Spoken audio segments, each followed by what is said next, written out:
Ղարաբաղում պատերազմը փակեց ցեղասպանության թեման, հարցնում է BBC ռուսական ծառայությունը մանրամասնելով։ Հայաստանի եւ Թուրքիայի դիրքորոշումների մերձեցումը սկսվեց Փաշինյանի կողմից լայնածավալ զիջումներից հետո։ Ղարաբաղը որպես Ադրբեջանի մաս ճանաչելը, հարևանների նկատմամբ տարածքային պահանջներից հրաժարվելը եւ ցեղասպանության հարցը օրակարգից հանելը նշանակում են, որ այլևս խոչընդոտներ չկան Հայաստանի եւ Թուրքիայի միջև հարաբերությունների կարգավորման եւ սահմանների բացման համար։ BBC-ն միաժամանակ փաստում է, որ չնայած հայկական կողմի զիջումներին Անկարան ունի նախապայման, նախ պետք է խաղաղության համաձայնագիր ստորագրվի Հայաստանի եւ Ադրբեջանի միջև։ Հայկական դիվանագիտության խնդիրն այժմ այս երկու գործընթացները միմյանցից անջատելն է։ Փաշինյանի եւ Էրդողանի հանդիպման արդյունքները ցույց կտան, թե արդյոք Թուրքիան պատրաստ է դրան, եզրափակում է հոդվածագիրը։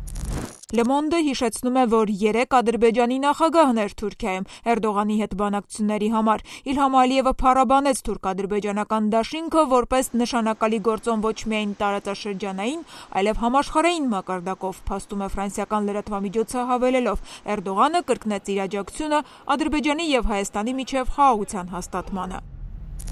Հայ-թուրքական առաջընթացի հնարավորությանը հիմա էլ պետք է զգուշավորությամբ մոտենալ, գրում է թուրքական Daily Sabah-ը մանրամասնելով, թեև երկու կողմերն էլ երկխոսելու պատրաստակամություն են հայտնել, սակայն դեռևս ճանապարհային քարտեզի հետ չի եկել նրանց երկարատև վեճերը լուծելու համար։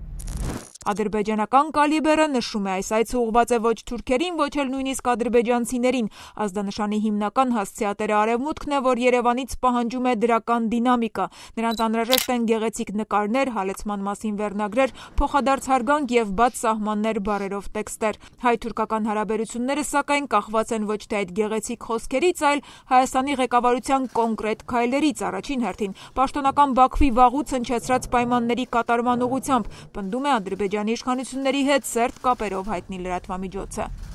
Նույնն է նշում նաև ադրբեջանցի քաղաքագետ Էլհան Շահինօղլուն Մինվալի հետ զրույցում։ Միաժամանակ վերլուծաբանը հավելել է. Բաքվի եւ Երևանի միջև համաձայնագրի կնքումը արագացնելու մասին Էրդողանի հայտարարությունը ցույց է տալիս, որ տարածաշրջանում իրադարձությունները արագ են զարգանում, եւ մինչ Ռուսաստանը եւ Իրանը ներգրավված են պատերազմների մեջ, հայ-ադրբեջանական հակամարտության կարգավորումը, այդ թվում Զանգեզուրի միջանցքի բացումը համապատասխանում է ամբողջ տարածաշրջանի շահերին։ Շահինօղլուն կարծիք է հայտնել, թե հենց այս գաղափարն է այսօր նախագահ Էրդողանը ներկայացնելու վարչապետ Փաշինյանին։